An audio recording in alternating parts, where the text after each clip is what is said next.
I'm so glad that so many of you are still here with us, despite what's going to happen to us on the I-95 when we leave here at exactly the wrong time for traffic, as my mother has said. I will start by introducing myself. I'm Robin DeRosa. I am the director of the Open Learning and Teaching Collaborative at Plymouth State University, which is part of the University System of New Hampshire. And I've also been called to action by our wonderful leader, Lindsay. So I've been, popping into all the NEBI calls and being really excited to hear what everybody's doing around our region. For me, as maybe with some of you, when I first started doing Open, I really felt like I didn't have colleagues, in this work at my own institution. Now I have lots of them, but it was really important for me to have a community outside of my own place when I started. And so to see what NEBI's doing and really powering lots of great work, I'm super happy to be here. So my goal is to get you out early, but really just kind of summarizing some of the things that I've learned over time, working with a whole lot of different kinds of institutions, moving towards increased uptake with OER and just general work in open education. So I want to share some of that with you. Before I do, I want to say you do not have to take notes because the notes are taken for you in your packet. There is a kind of a messy handout, and I want to tell you the story of this. There's actually a really nice, beautiful handout, but I missed my deadline for Lindsay, so she had to use like my messy first draft, and that's what's in there. But the reason I tell you this is that the last 2 weeks, my mom has been in the hospital here in Boston. I've been caring for her. She's doing really well. She moved to the rehab yesterday, so we've been doing that. But it really is in the spirit of Open that I tell you this. My assignment was late. I see this as a perk, right? In the sense that the content of the work is great. I can share it out. I actually had colleagues in the Open community who I sent it to, and I said, I don't have time to turn this into a pretty handout. And some folks actually worked with it online and sent me back some of what you're going to see today. I think this is really in the ethos of working in the Open for me with students. It's been not just about the free resources and even the revision of the content. It's really been coming to a collaborative place of care where we're working on the ideas together and we're less interested in policing and judging each other than we are in just putting the work out in the best way that we can. So I share that with you because I think I've gotten to a place in Open where I really didn't even feel that badly for missing the deadline. It's part of life. And if we don't build our educational institutions around the grief and the challenges that we're always facing, then our educational institutions won't serve actual humans. This brings me to another thing I did not tell Lindsay that I was going to say. But I do want to just put this out here for you guys, because a lot of you are leaders. We're going into a new academic year, and I just want to say a quick thing, because it's been on my mind all day about masking, because I'm trying to figure out, like, do I go to face-to-face things? Do I not go to face-to-face things? Here we are talking all about equity all day long. Most of us don't have COVID, which is good. We probably all took our tests this morning. I know I did. But we also don't know who in the room is immunocompromised. We don't know who's struggling with hidden disabilities that we can't see. So one of the things I'm just asking us all to do as a community is to think about when and why we choose to mask, because to me, it's part of thinking about public responsibility. So I'm not, honestly, like I've gone to plenty of these things. We made masking optional in my own office, so I'm not mask shaming anyone. I'm just saying it's a thing that we're all going to have to take up as we go forward. So when we're thinking about equity, is it maybe a thing that we want to add in when we're thinking about disability justice? So it's something I wanted to say. And also thinking about going back to take care of my mom tonight, right? So I'm like, please, let's not give me COVID. Okay, so now let's get to the point, and I'll be so quick because, like I said, you have this in your packet. But these are some little tips that I think might move you in the right direction, which is not the direction in which my slides are going. That's not a problem. They also won't go in that direction. How about this direction? There we go. It likes the old manual way. So the first thing, support your faculty. There's nothing surprising about this. But I think the reason that I put it in the front is just to remind you of what you've heard multiple times today, that OER is free for students to use. It is not free to create. It's not free to curate. One of the things I've often done when I didn't have funding is I've incorporated it into the pedagogy so that I can do the work on even curating, choosing, selecting, adapting. I can do that work with students in a way that's pedagogically beneficial to them, but also part of my regular job as a professor. But it's really important to figure out what you're asking your faculty to do and to give them, as Rajiv mentioned earlier, the dedicated time that the dedicated people need to do that work. Really important, especially when you're talking about contingent faculty, for whom, like, you know, those extra hours are really not part of what they're contracted to do. The second is to mobilize support teams and resource them. To me, I run a teaching and learning center, so this is, I think, the most important thing, is to think about a team-based approach to open. It's really great to have one person coordinating things on your campus, but you can't, just like with diversity and equity, you can't silo that off as one person's job. So think about a team approach where your library, your instructional designers, your teaching and learning center, your academic support services, accessibility services, all of these folks can have a piece of an OER initiative, work on a team, and then consider even just making small steps, like looking at people's job descriptions and seeing if you can build in 10% time to do open work. You know, seeing the ways that you can make these parts of people's jobs so they don't have to do them on the side. But a team-based approach will definitely help. This one, of course, is the meat and potatoes of what we've talked about today.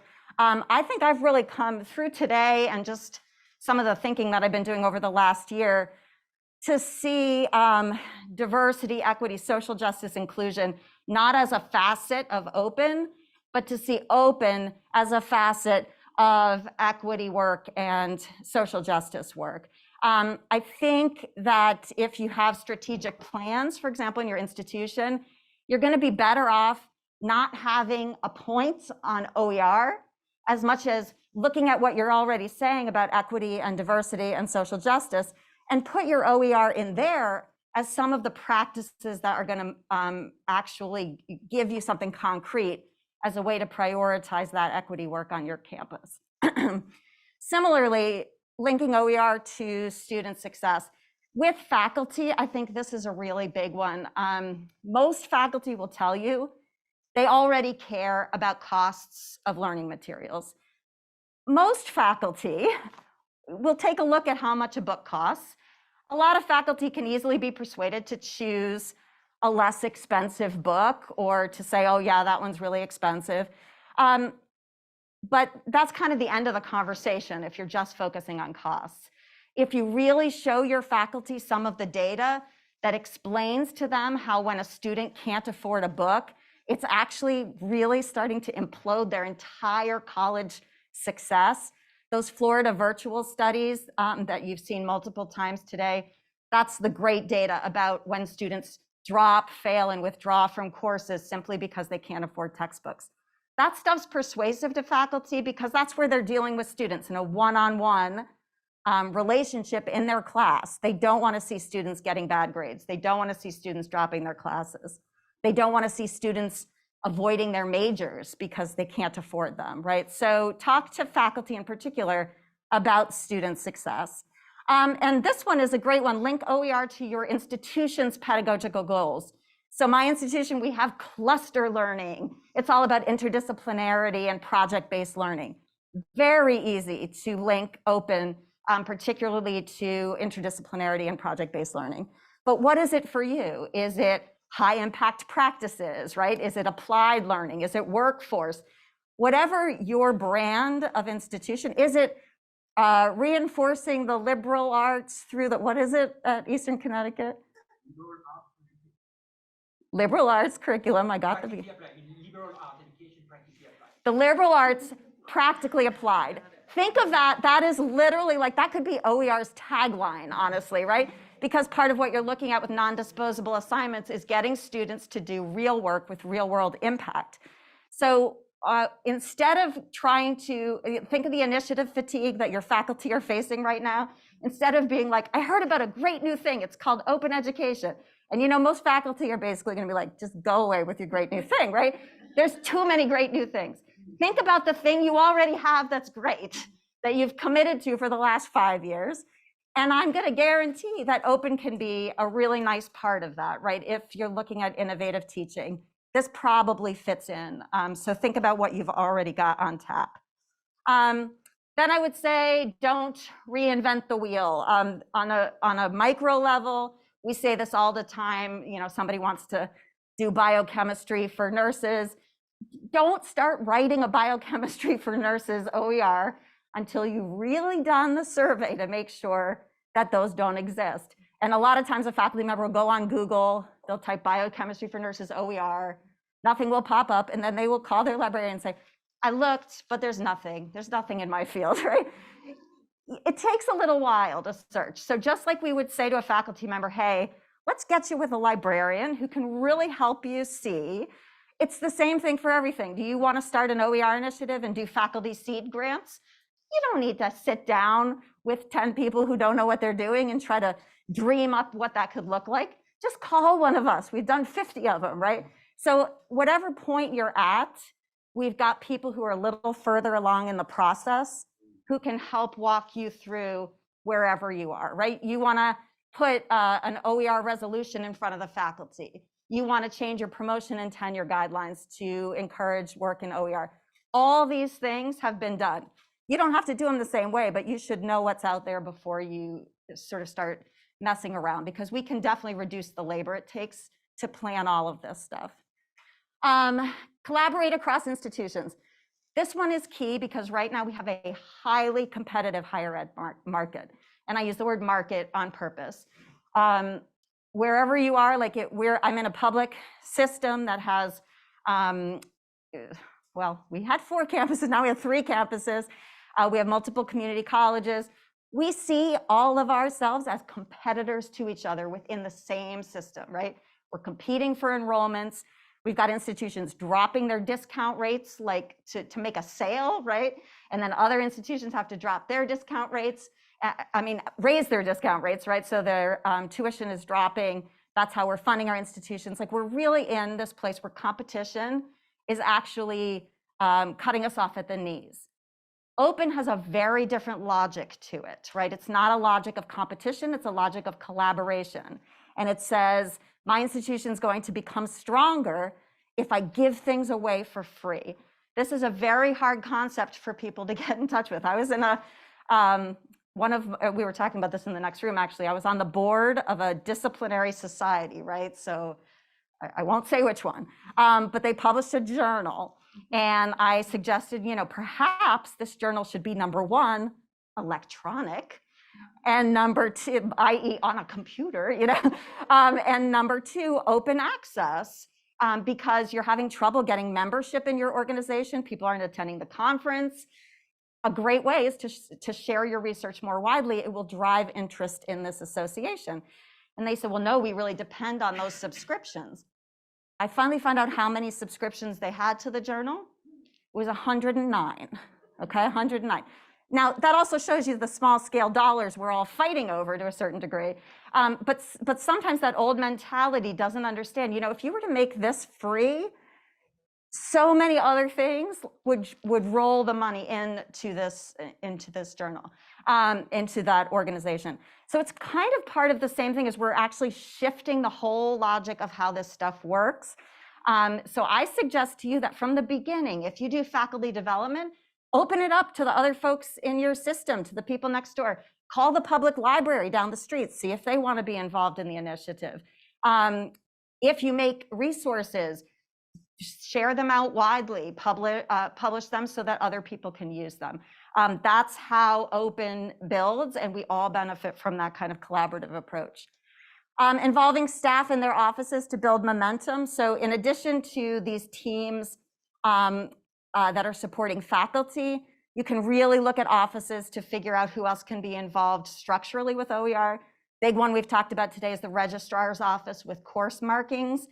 It works much better to talk to folks at the registrar, to talk to folks in the bookstore at the beginning of your initiative than it does at the end of the initiative. When you say, tomorrow I want you to go add these course markings in, and they're like, what they told me, that the software can't even do that. Of course the software can do that, but it would have been better if I had involved them right from the beginning in those conversations. So bring your staff to the table. This can also include other offices that serve the campus in different ways.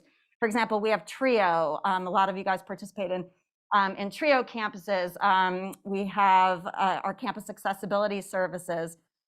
We have a community impact group. They're the people who do like our food pantry and that kind of stuff.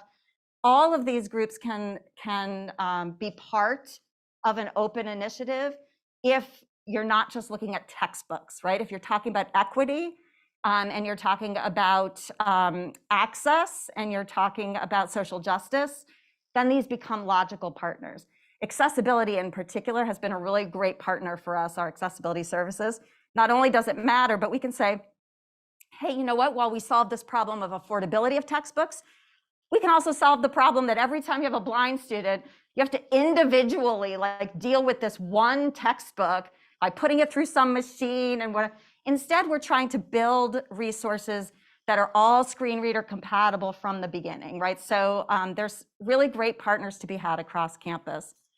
Be an educated OER leader. There's just a couple of basic things on this one. You know, for example, if you don't know what's wrong with inclusive access, you're not ready to lead this initiative on your campus. And I don't really mean that tongue in cheek. I really mean like, you may ultimately decide that inclusive access is the right decision for your campus, but you have to understand the difference between an open resource and a resource that is part of a package like that from something like Pearson. If you don't know what an open license is in Creative Commons, it's going to be hard for you to talk about open education. I think the amount of content that you need to understand to support a team working on open is about an hour's worth of content, right? I'm not saying like take 5 courses, but I think I've kind of had it with administration that's like, yes, here's $500. We hope you do open. And then later they're like, we're partnering with Barnes and Noble in a new OER initiative. You're like, oh my God, like what is going on? We had a big grant at my university that was an internal grant funded by our tech team. And they tried to give that money to Barnes and Noble for an inclusive access program. I was like, I don't care if you do that, but please don't do it with the open education money, right? So it's really important to be educated. The kinds of stuff that Nicole did today probably went really fast for some folks who are at the beginning. But those things are, you can watch that at a slower pace, learn it, ask a couple questions, and then you'll be good to go. And then finally, track outcomes and celebrate success. Tracking outcomes is not easy. So for example, when I first got this position, I had come out of an English department originally, and I was like, oh, I know I got to track this data, and I was like, I think I can use Excel. Like there's like columns, and I'm trying to build a spreadsheet, and people don't understand at some of our institutions, like our shops are so small. It's a pretty tall order, to ask a single person or a couple of librarians to like track the data. So if you are in administration, tell your institutional research people, like, this is a priority for us. Can you please help and support the team? Because getting that data is really going to help, not just in cost savings, but anything you can do to track throughput rates, student success, anything like that will help you build a case as you're looking for funders, for example, or as you're talking to prospective families and parents, right? And you want to say, look what we do here. It's really different. You're not going to pay for a biology degree here. In addition, because our costs are zero for a biology degree, we can show that we have this kind of student success in our biology program. So there's all sorts of reasons to do it. Celebrate, in particular, the individual faculty and then the programs, especially the programs that have big cost savings or do innovative things with their teaching and learning, because it's much better to use the carrot rather than the stick with faculty, if you haven't figured that out. I remember, actually, I think it was a NEBI meeting that we were at, and there were a whole bunch of legislators there, and one of them was like, I'm on board, I'm ready to do this. What do you need? You need like a legislative resolution saying everybody has to use OER. And I was like, dear God, no, never tell the faculty what to do. And it's true, because part of the reason that we're not excited about open access is because of the limitation of academic freedom, which is not good for knowledge, but it's also not good for teaching, right? We want our faculty to be creative. We want them to be vibrant, to play to their strengths. So it really is about pulling out those examples when faculty are doing wonderful things, and sort of celebrating those. And then, trust me, the culture comes along with that. And then don't spend any time at all on that small percentage of the culture that's never going to come along. Just let them be. But that middle group, right, and those excited ones, you'll move them along just because the success will be so impressive. That is it. You can find a graphic about this and whatever else you need in your packet of these tips. Lindsay also has another thing in the packet that are other tips for senior leaders that are good too. It's going to go online too. Actually, it already is online too. If you want the actual OER, right, the one that you can mess with, because maybe you're like, I don't like those 10, I have a better idea. You can go to bit.ly/admin OER, and you can see in that document my original thing. It got fixed up by the Open Ed community, right? I sent it out, and people added a whole bunch of stuff. Then people made those little infographics that are on there. So I totally welcome you to mess with it and send in your ideas in the spirit of open. With that, maybe I'll turn it over to Lindsay for some last ideas.